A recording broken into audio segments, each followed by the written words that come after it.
¿Qué tal, amigos, amigas? Bienvenidos al espacio Quito TV, el espacio de la ciudad por Telesucesos 29 y 29.1 en televisión abierta, 73 en TV Cable, 43 en Claro TV, además en tiempo real desde cualquier parte del mundo a través de Facebook Live. Entran a Facebook, en el buscador ponen Telesucesos Quito y ahí estamos las 24 horas del día. Además, si se perdió este o cualquiera de los programas, entran a YouTube, Telesucesos HD, ahí están colgados todos y cada uno de los programas que se producen aquí en el canal.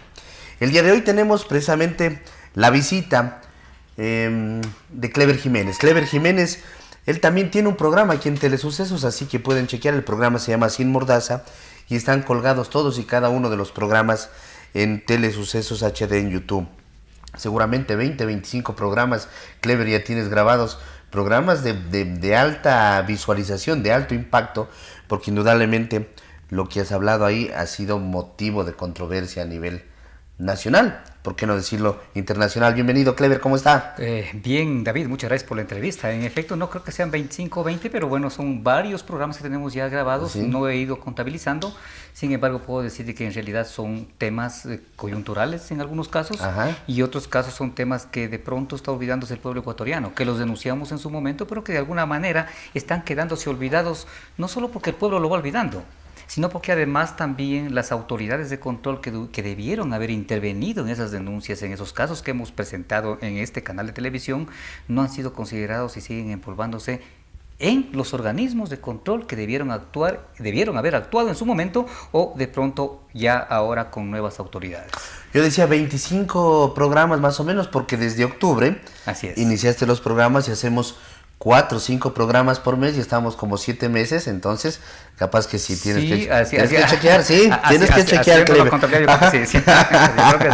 Bueno, como todos ustedes saben, amigos, Clever Jiménez junto con Fernando Villavicencio fueron perseguidos en la mal llamada década ganada o ganada para determinado sector, para determinado grupo, e incluso fue despojado de su investidura como asambleísta, de inmunidad que ahora otros asambleístas la tienen y la están disfrutando en la asamblea actual, y todo por haber denunciado hechos a partir y derivados del famoso 30S sobre todo.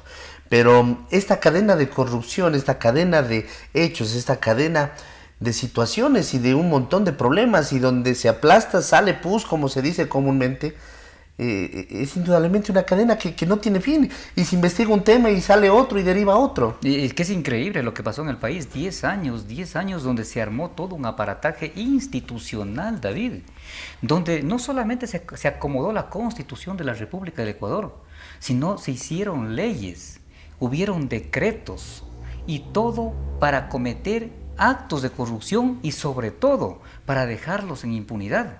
Lo que hoy hemos visto, David y pueblo ecuatoriano, es una mínima parte.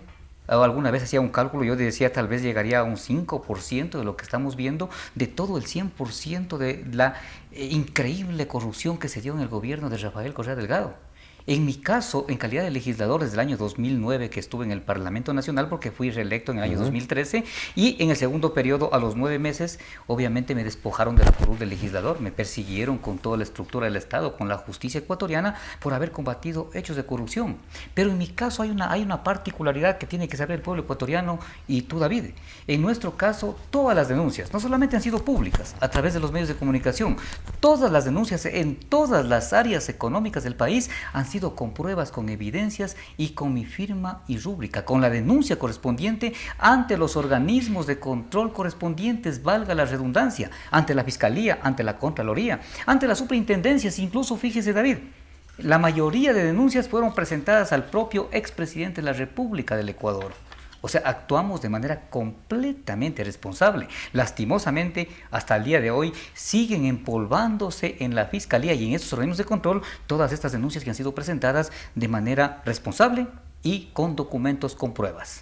Y esas pruebas fueron presentadas, como tú dices, al expresidente, o bueno, presidente en ese periodo, porque se supone que la calidad de presidente y de embajador no se pierden nunca, se dice, ¿no? Claro que sí. Así dice, pero claro que sí. indudablemente fueron presentadas, así que él no puede decir, yo nunca conocí, nunca recibí una denuncia, no conozco de Coca-Cola Sinclair, no conozco de Deutsche Pilatón, no conozco de nada. O del comercio de crudo internacional, No lo conozco a mi primo. No lo conozco a mi primo, o no lo conozco a Juan Falcón y Puig, o no conozco sobre el feriado bancario. Fíjese usted, David, y pueblo ecuatoriano, el presidente de la República tuvo la saudía de guardarse en su escritorio el informe que le presentó Eduardo Valencia sobre el feriado bancario de 1999, donde se determinaba con claridad quiénes eran los responsables de aquel feriado bancario y donde nosotros como ecuatorianos pudimos haber recuperado una gran cantidad de dinero. O sea, el presidente de la República de ese entonces traicionó al país, traicionó al pueblo ecuatoriano. Y claro, no solamente por las denuncias que le había presentado yo, él tenía la obligación de conocer qué es lo que estaba pasando alrededor de su gobierno, sobre todo en los sectores estratégicos. ¿Cómo es posible que el presidente de la República vaya a decir o diga que él no conocía sobre el negociado en Petróleos o en la refinería Esmeraldas o en la refinería Pacífico? Falso. Él conocía a plenitud lo que pasaba en cada uno de los espacios o en cada uno de los sectores económicos del país. Un presidente se le puede escapar de un funcionario del registro civil que está pidiendo una coima por sacar una partida de nacimiento. Allá en posiblemente en alguna provincia, en tu provincia mismo de pronto, ¿no? Sin hacer de menos a ninguna provincia. Pero en sectores estratégicos, en proyectos de envergadura nacional, imposible difícil que se le escape, que no conozca a un presidente cuánto cuesta realmente un proyecto. Voy a comentarle algo, David, para que el pueblo ecuatoriano recuerde algo muy importante. ¿Qué es lo que pasó en Coca-Cola Sinclair? Coca-Cola Sinclair fue el proyecto emblemático del gobierno nacional de ese entonces con respecto a hidroeléctricas. Coca-Cola Sinclair se construyó con los estudios caducos de hace al menos 3 décadas. ¿Qué es lo que hizo la fiscalización en ese entonces? La fiscalización paró el proyecto hasta que no se actualicen los estudios porque decía que iba a tener problemas que hoy los estamos viendo, que hoy hay trizaduras y un tipo de cosas más. Puede colapsar este proyecto emblemático de ese gobierno, donde hay un sobreprecio de casi el 50%. Ese proyecto iba a costar 1.500 millones de dólares y terminó costando alrededor de 3.000 millones de dólares. Sin embargo, el día de hoy no produce la capacidad para la cual fue construida, ni el 30%. Y tiene fallas además, estructurales. Estructurales. Pero ¿qué es lo que pasa cuando presentan estos informes los que estaban haciendo fiscalización? Incluso le mandan cartas al presidente de la República de ese entonces. Yo tengo las cartas, las copias de esas cartas. Y le dicen, presidente de la República, intervenga, porque nosotros estamos pidiendo que se pare este proyecto hasta que no se actualicen los estudios, porque van a haber problemas estructurales. Existen problemas estructurales. Lo que hizo ese gobierno y los funcionarios de ese entonces es votar a los fiscalizadores, obviamente cambiar de fiscalizadores a quienes sí estaban de acuerdo en firmar nomás por un sueldo que le pagaba el Estado en ese entonces. Ha habido problemas de corrupción en todos los ministerios, en todas las subsecretarías, en todas las dependencias del Estado. En todas las áreas y a todo nivel. Tanto es así que después de la segunda clandestinidad mía, yo regreso otra vez al mundo político, regreso otra vez a hacer mis investigaciones y en este último tiempo ya no me he dedicado a buscar donde hay más corrupción, porque eso ya no es novedad. He tratado de encontrar una obra, grande o pequeña, en todo el territorio nacional, en ese gobierno que se haya construido sin cometer un hecho de corrupción. Imagine usted, David y pueblo ecuatoriano, no la encuentro. Todas las obras, todas las construcciones, todo lo que hizo en el gobierno de Rafael Correa Delgado está hecho con sobreprecio, está hecho con corrupción. Indudablemente dentro de todas las instituciones públicas también hay gente de valía, gente de valor y gente que siente rabia por estas cosas que pasan y seguramente parte de esa gente debe ser tu fuente de información, supongo. Sí, y ¿no? Recordemos incluso, David, y usted recuerda muy bien, es un periodista muy letrado y muy conocedor de lo que pasó en el país. En el gobierno de Correa, cuando nosotros comenzamos a investigarle, porque en un principio se respetaba la Constitución de la República y nosotros como legisladores podíamos pedir de manera directa la información que requeríamos para nuestra fiscalización. Sin embargo, el presidente de la República en un momento dado dijo no. Ya no se puede entregar información a través de un decreto a los asambleístas de manera directa. Si quieren información, que se lo haga a través de la presidencia de la Asamblea Nacional. Hay un decreto del presidente de la República, que por suerte en días anteriores creo que el mismo Parlamento actual lo votó o lo dio de baja. Pero mire usted, entonces cuando yo pedí información a través de Corcho Cordero, en ese entonces presidente de la Asamblea Nacional, y luego doña Gabriela Rivadeneira, claro, mis pedidos de información iban al tacho de la basura, nunca se dio paso. Entonces ahí hubo la oportunidad y claro, la gente que conocía en el país que estábamos denunciando la corrupción, porque además hay que decir una cosa, nosotros empezamos denunciando la corrupción, en mi caso, en calidad de legislador, cuando no solamente las funciones del Estado, la estructura del Estado estaba a la orden del presidente de la República de ese entonces, sino además casi el 80% de ecuatorianos creían en ese presidente. Qué difícil combatir la corrupción en esas instancias, en esas circunstancias. Entonces, claro, en esas circunstancias hubieron funcionarios desde el Banco Central, desde las EMPLADES, desde el propio gobierno de Rafael Correa Delgado, muy cercanos a Alexis Mera, que empezaron a entregarnos información porque estaban cansados de tanta corrupción. La gente se cansa y hay gente honesta, como usted dice, David, en todas las instancias y en todos los organismos del país, en todas las instituciones públicas del país. Como seguramente fueron también estos fiscalizadores que advirtieron de las irregularidades y simplemente fueron puestos a un lado. A un lado. Aterricemos al año 2018 y más vale aterricemos en el año 2017 porque se da un cambio de gobierno. ¿Qué ha cambiado? ¿Qué perspectivas se han dado? Ha habido muchos cambios dentro de la política. Hay días en los que nos despertamos y decimos, parece que ahora sí van a recibir castigo los que hicieron estos hechos bochornosos, pero hay otros días que decimos, parece que sigue montado el correísmo dentro del gobierno y dentro de la asamblea. ¿Qué es lo que pasa realmente? Bueno, David, yo creo que el gobierno actual ha dado pasos importantes. El mero hecho de que haya permitido de que haya un Consejo Transitorio de Participación Ciudadana y Control Social, creo que es un hecho muy trascendente y muy importante para y hay que darle el respaldo, ¿no? El respaldo que le quisieron frenar. Imagínese usted, yéndose en contra de un mandato del pueblo ecuatoriano, yo creo que ahí debemos darle un respaldo a todo el pueblo ecuatoriano. Si toca salir a las calles, hay que salir a las calles a defender el trabajo que está haciendo este Consejo. Yo más bien lo que haría es pedirle a este Consejo un poco más de celeridad. Un poco más de seriedad porque el país no aguanta más. Necesitamos funciones independientes, necesitamos organismos de control independientes, Fiscalía, Contraloría, necesitamos un Consejo de la Judicatura que permita que la justicia actúe de manera autónoma, independiente, precisamente para poder combatir la corrupción. Recuerde usted, David y pueblo ecuatoriano, que el presidente de la República nos ofreció una cirugía mayor a la corrupción, pero los casos que hoy conocemos en el país no han nacido internamente en el país. Estos casos han salido o han nacido desde fuera del territorio nacional, Lavallato, Brasil, Caminosca, Estados Unidos. Y por eso es que hoy tenemos un vicepresidente de la República preso, lastimosamente por el delito menor. No se le encausó por el delito que debió habérsele encausado, que debió haber sido lavado de activos o peculado. Sin embargo, ya hay un vicepresidente preso. Y eso es importante. Yo creo que el presidente de la República le debe todavía muchísimo al país. Y el pueblo ecuatoriano le respalda al presidente de la República siempre y cuando vaya cumpliendo con ciertos aspectos que todavía faltan dentro del Estado. Nosotros, cuando se dice nos levantamos de repente y nos damos cuenta que siguen gobernándonos los mismos que estuvieron en la última década, entonces uno se decepciona y dice, bueno, ¿qué es lo que está pasando? ¿Nos están lavando el cerebro? ¿Nos están engañando? ¿O qué es lo que está pasando?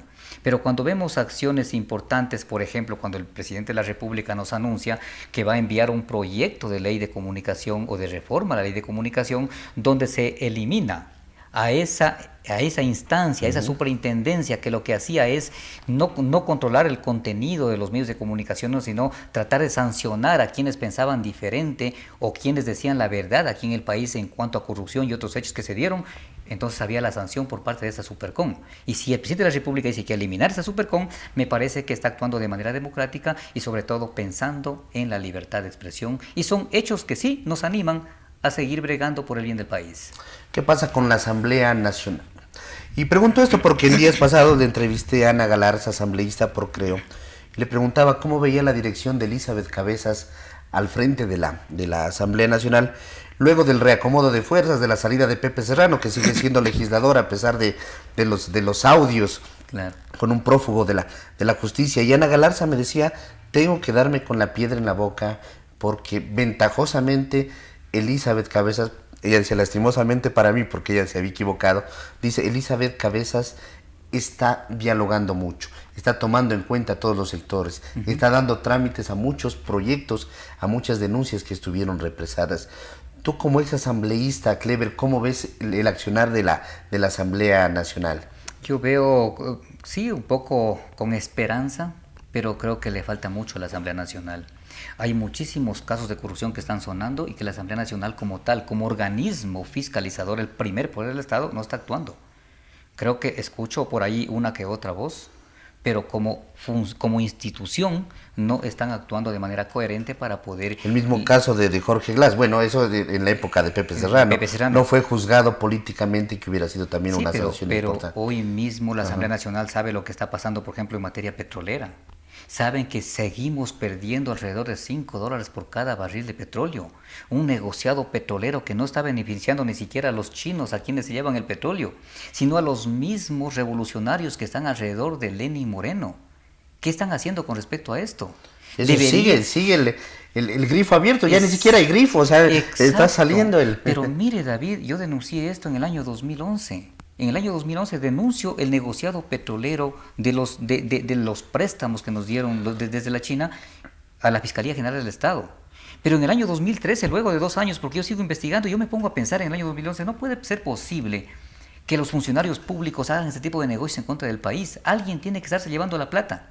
Y descubro después, y llego a tener en mi poder, más de 700 transacciones bancarias que estaban dándose desde los intermediarios petroleros, en este caso Taurus Petroleum, a los revolucionarios ecuatorianos allá en Estados Unidos. Luego venía a Panamá y llegaba a Guayaquil. Yo presento toda esa denuncia a la Contraloría y hasta el día de hoy no se ha hecho nada. ¿Tú conoces la ruta del dinero que tanto están buscando? Que las entidades de control no saben, no la determinan. Pero está todo esto en la Contraloría porque yo presenté las 700 transacciones bancarias. ¿Qué es lo que tiene que hacer la Contraloría? Cumplir con su trabajo. Pero no han hecho nada hasta el día de hoy. Y claro, lastimosamente la Asamblea yo creo que le sigue debiendo mucho al país. Y las transacciones se marcan nombres, apellidos o nombre de las empresas, y en las empresas es fácil seguir la cadena, ver los accionistas, ver los testaferros, ver qué es lo que pasa. Por supuesto, pero en ese sentido no se ha hecho nada, y yo creo que la Asamblea Nacional debería retomar todo este tipo de casos que destruyeron al país. Nosotros como ecuatorianos perdimos una gran oportunidad, David. Tenemos que pensar en esto. El gobierno de ese entonces manejó cerca de 400.000 millones de dólares. Nos endeudó con más de 60.000 millones de dólares.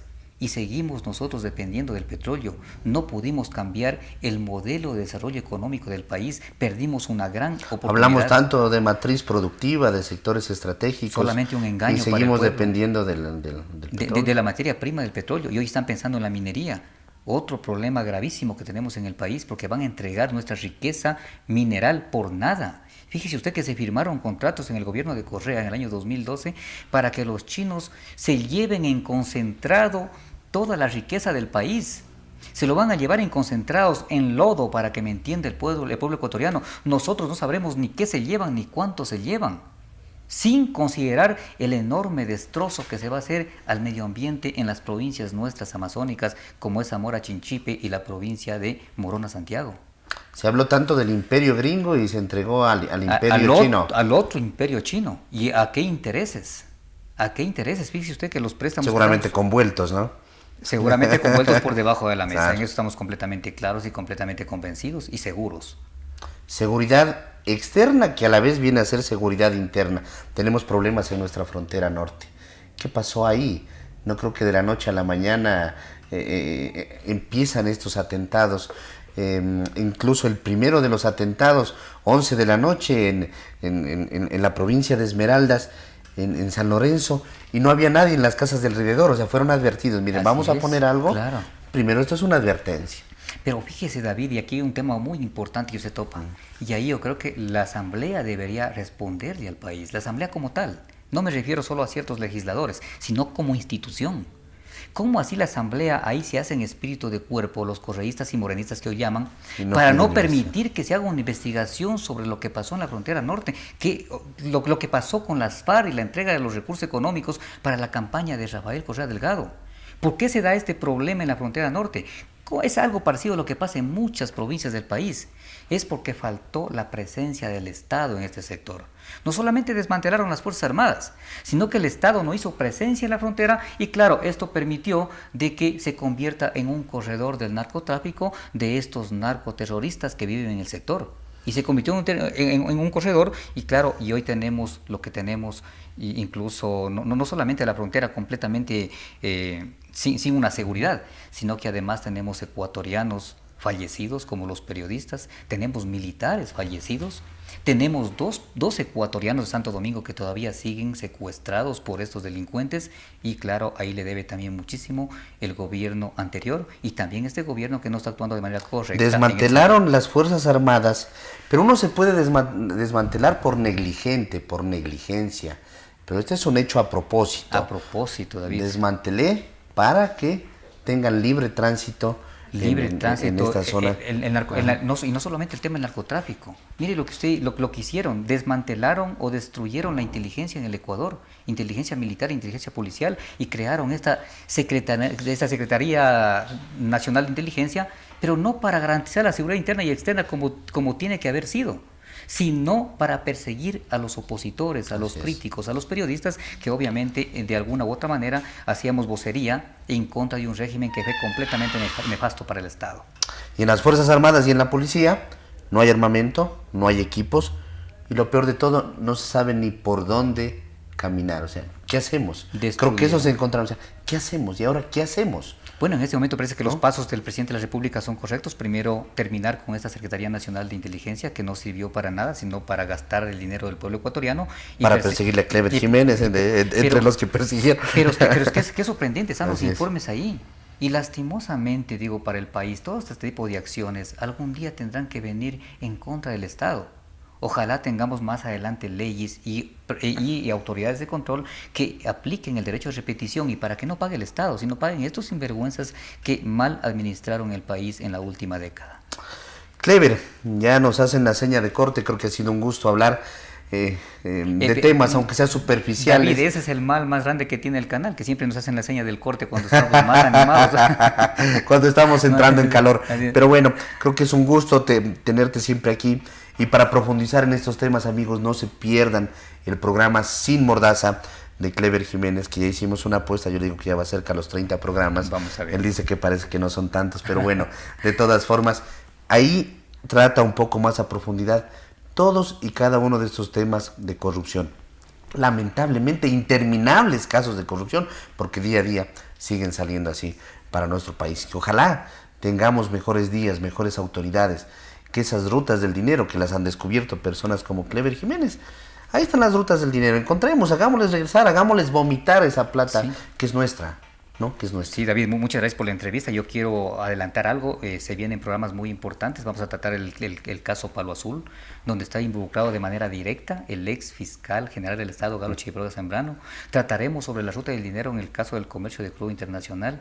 Trataremos el caso Coca-Cola Sinclair, que está a punto de colapsar también aquí en el país, y muchos casos más que hay que irle informando al país y recordándole a la Fiscalía y a la Contraloría, a las autoridades de control, de que están ahí. Solo tienen que desempolvar y comenzar a darnos un baño de verdad, y que aquellos responsables de tanto atraco y tanta fechoría que se cometió en el país vayan a donde deben ir, a la cárcel. Y ojalá algún día, David, podamos hacer que se devuelva todo el dinero que le robaron al pueblo ecuatoriano. Que así sea. Muchas gracias. Gracias, Clever. Amigos, ha sido Clever Jiménez, ex asambleísta, ex perseguido, digamos, político, no sé, ¿o eres perseguido todavía, Clever? Bueno, yo puedo decir que de manera un poco parcial, todavía estamos con un poco más de libertad, estamos con libertad en el país, pero yo todavía tengo un sabor agridulce porque todavía siguen cientos de perseguidos dentro del Estado. A lo mejor porque nuestro caso fue emblemático, hoy estamos con un poco de libertad, pero no hay que olvidar a las decenas de presos políticos que siguen en las cárceles. Y yo no estaré contento ni conforme mientras haya un solo perseguido dentro del país. ¿El programa Sin Mordaza qué día sale? El día miércoles a las 8 de la noche, así que invitados miércoles todos. 20 horas, todos los miércoles 20 horas, Sin Mordaza con Clever Jiménez. Amigos, hasta la próxima, pasen bien, felicidades.